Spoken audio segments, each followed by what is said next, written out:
Hi hello friends, welcome to Harsha YouTube channel. నేను Harsha. CSK అయితే day one of ఆక్షన్లో అయితే మంచి పర్ఫార్మెన్స్ చేసిందని చెప్పుకోవచ్చు. వాళ్ళకి కావాల్సిన ప్లేయర్స్ని అయితే క్లియర్గా పిక్ చేసుకున్నారు. కొంతమంది ప్లేయర్స్ని రిటైన్ చేసుకునే దగ్గర ఆర్టీఎం యూజ్ చేసి అయితే రిటైన్ చేసుకోవడం అయితే చాలా హ్యాపీనెస్ ఇచ్చింది. అండ్ ప్లేయింగ్ లెవెన్ చూస్తే కనుక ఈ విధంగా ఉండబోతుంది.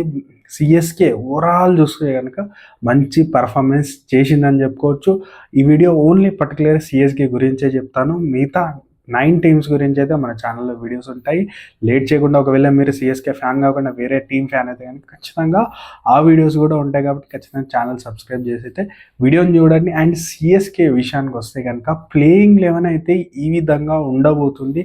అండ్ వాళ్ళు రిటైన్ చేసుకున్న ప్లేయర్స్ ఎవరు అండ్ కొత్తగా వచ్చిన ప్లేయర్స్ అయితే మనం డిస్కషన్ అయితే చేసుకుందాం. ఫస్ట్ చూస్తే కనుక రుతురాజ్ గైక్వాడ్ అయితే ఓపెనర్గా మనకు అందరికి తెలుసు. మన కాన్వెన్ అయితే మనకైతే మళ్ళీ టీంలోకి తెచ్చుకున్నారు. చూస్తే కనుక 6 crore వరకు అయితే తీసుకొని రావడం అనేది కొద్దిగా మనకైతే హ్యాపీ న్యూస్ చెప్పొచ్చు. ఎందుకంటే కాన్వే ఉన్నప్పుడు సిఎస్కే అయితే మ్యాచ్ అయితే అది ట్రోఫీ అయితే గెలవడం అనేది చాలా మంచి పాజిటివ్ ఇంటెంట్ అనేది మళ్ళీ ట్రస్ట్ చూపించారు కాబట్టి మంచి నిర్ణయం అని అయితే నేను చెప్తున్నా. అండ్ దాంతోపాటు రచిన్ రవీంద్ర అని కూడా మళ్ళీ బ్యాగ్ తెచ్చుకున్నారు. చాలా తక్కువ రేటుకే చెప్పొచ్చు, 4 crore మళ్ళీ తెచ్చుకున్నారని చెప్పుకోవచ్చు. అండ్ అడిషన్గా మనకి అశ్విన్ కూడా తెచ్చుకున్నారు. కొద్దిగా ఎక్కువ అమౌంట్కి వెళ్ళడం జరిగింది, 9 crore. బట్ ఏదైతే సిఎస్కే స్టార్టింగ్ ఏదైతే మనకి ఎప్పుడైతే 2008 తర్వాత ఎలాంటి ప్లేయింగ్ లెవెన్ అశ్విన్, జడేజా ఇట్లాంటి ప్లేయింగ్ లెవెన్ చూసామో సిఎస్కేకి డ్రీమ్ ప్లేయింగ్ లెవెన్ మళ్ళీ వచ్చిందని చెప్పుకోవచ్చు. అండ్ వన్డౌన్లో మనకు ఉండడానికి రాహుల్ త్రిపాఠిని తీసుకున్నాడు. మంచి ఒక చూసుకుంటే కనుక ఇండియన్ బ్యాటర్, మంచి క్రికెట్ షార్ట్స్ ఆడే బ్యాటర్. మనకైతే తెలుసు ఎట్లాంటి సీజన్ ఉందో లాస్ట్ సీజన్. తనైతే దగ్గరగా 3.40 crore తోటి తీసుకున్నాను. మంచి బై అని చెప్పొచ్చు సిఎస్కేకి.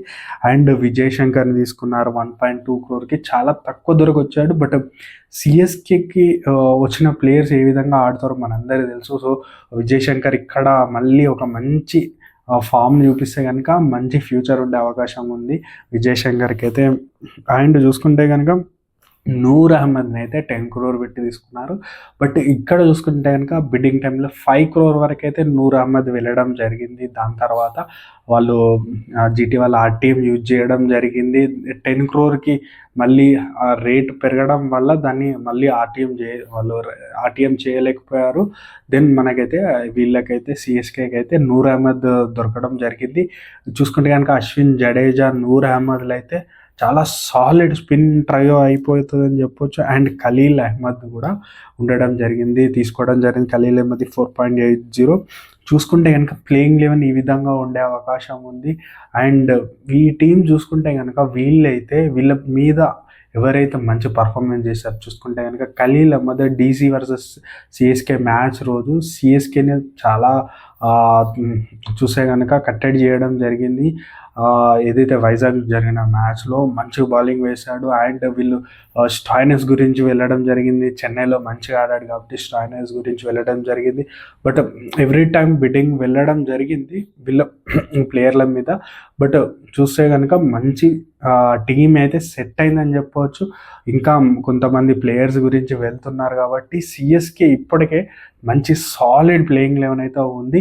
అండ్ మిగతా టీమ్స్ ప్లేయింగ్ లెవెన్ ఏ విధంగా ఉంటుందో వీడియోస్ అయితే ఉంటాయి. ఖచ్చితంగా నా వీడియో ఇక్కడ చూస్తూ నాకు సపోర్ట్ చేయాలంటే మాత్రం ఖచ్చితంగా సబ్స్క్రైబ్ చేసుకుంటే కనుక నాకు మంచి మోటివేషన్ సపోర్ట్ అయితే ఇచ్చినట్టు అవుతుంది. కాబట్టి మీరు నా వీడియో ఇక్కడ వరకు చూస్తే కానీ ఖచ్చితంగా లైక్ చేసి సబ్స్క్రైబ్ అయితే చేసుకోండి. డే 2 ఏ విధంగా ఉంటుందో ఖచ్చితంగా డే 2 తర్వాత సిఎస్కే ఏ విధంగా పర్ఫామ్ చేస్తుంది, ఈ ప్లేయింగ్ లెవెన్ ఏంటిది అనేది ఖచ్చితంగా వీడియో అయితే వస్తుంది. Thank you.